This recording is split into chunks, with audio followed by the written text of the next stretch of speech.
Wow! Sarap malikot ng maaga pa. So, ayan, first na yung atin yung tabi yata ng face ko. Kita ba? Sa tingin saan ang punta ng ate? Guess. Ayun. Nakapag-suklay na rin tayo. Kasi may nag-aantay sa akin sa labas. Kaya, tara. Tingnan natin.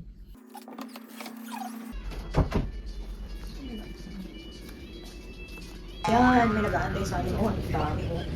Yan. For the whole week. May yata to. So, dito yung ating laundry area. Trend! Since may nakasalang pa, ayan. So, we have to wait for our turn. After nyan, tayo naman. Wala muna tayong walking today kasi meron tayong obligasyon. Yan.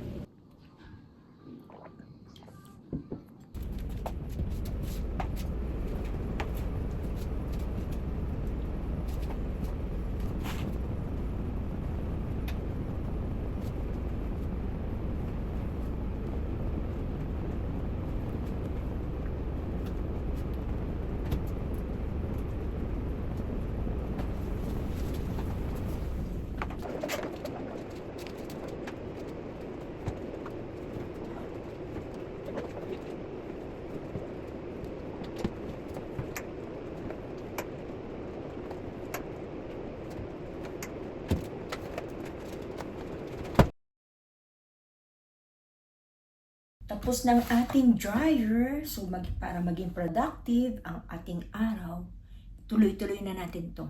Tiklopin na natin to. Okay? Samahan niyo ako, guys.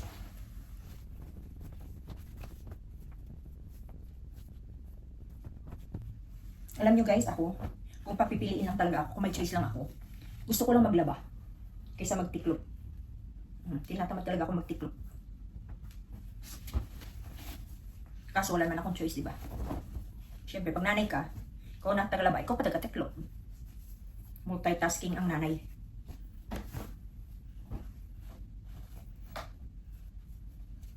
Dapat, mabilis. Kumbaga, marami ka na agad magagawa.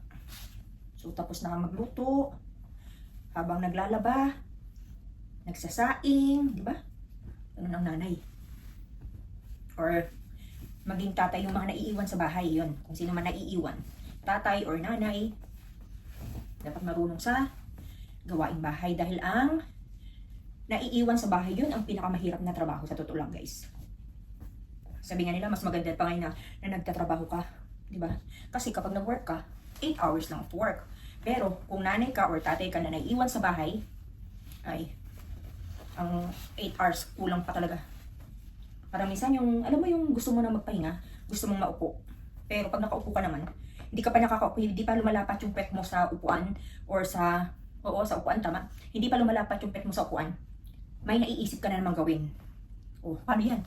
Paano kung makakapahinga? Di ba? Yung pahinga mo na lang, gabi na lang talaga. Yun ang sinasabi. Yung matutulog ka na lang. Minsan pag matulog ka pa, late na. Tapos, maaga ka pagigising. Di ba? Kasi maghanda ka ng pagkain ng anak mo. Pag umalis naman yung anak mo, ayan ka na naman, banat ka na naman sa trabaho. Minsan nga, nakakalimutan pa natin mag-almusal. Mas inuuna pa natin yung trabaho, which is hindi tama. Dapat daw muna is breakfast. Di ba? Yun yung pinaka-importanting meal, ang breakfast. Kaso minsan yun nga, sa sobrang dami ng work sa loob ng bahay, sa dami ng iniisip, minsan di mo na alam kung ano unahin mo. Sarili mo ba or trabaho sa bahay. Yun yung minsan hindi nakikita ng mga couple na nag-work. Pero meron naman din naman, hindi naman lahat. Meron naman minsan yung nakakaintindi na pagdating nila sa bahay, tinutulungan pa rin nila yung kanilang partner. Dahil alam nila na talagang mahirap ang trabaho ng bahay. Diba? Ano yan? In reality.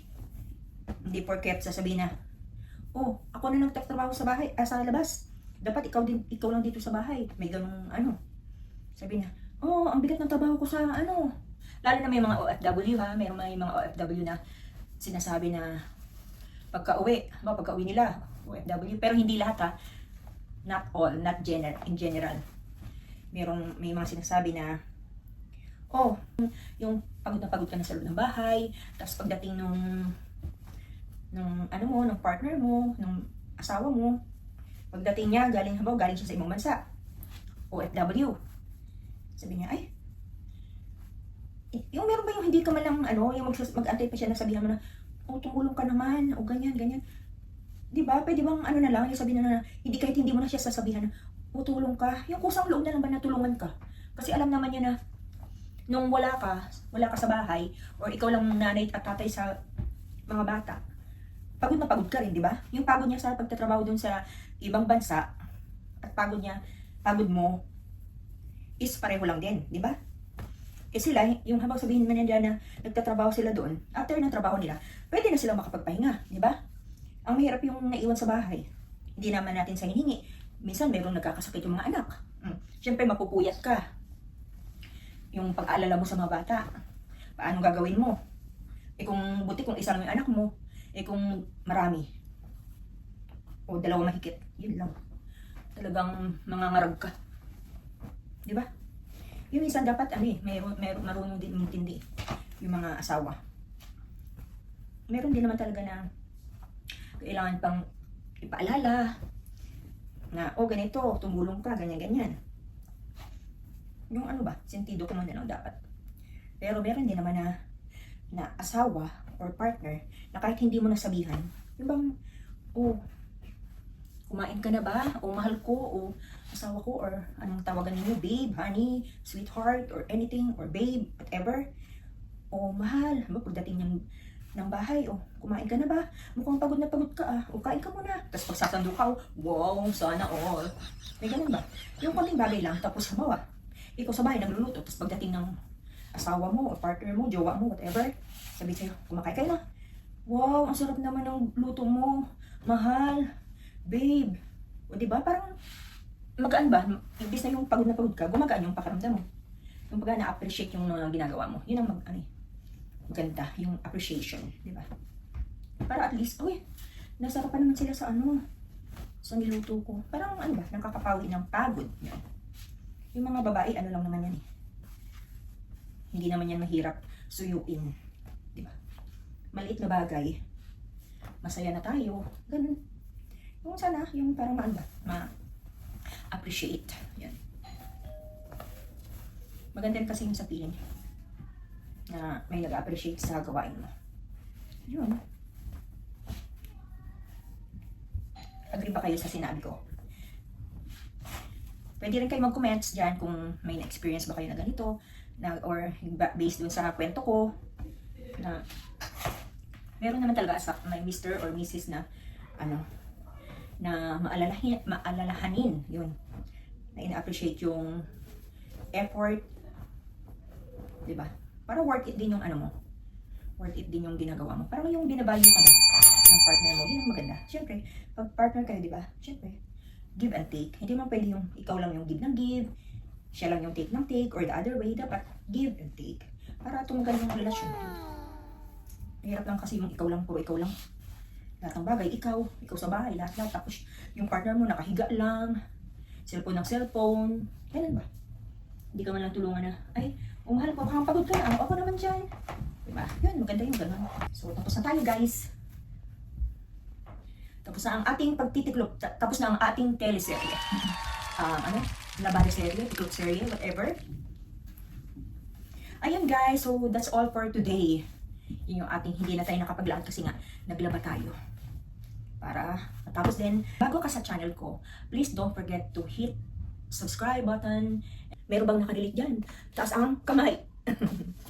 Ayun lang guys, so pulutin nyo lang yung aral na matutunan nyo from your Ate Eve. Okay? And comments nyo lang kung may question kayo. Sasagutin natin yan. Okay? Thank you for watching guys. God bless everyone. Bye!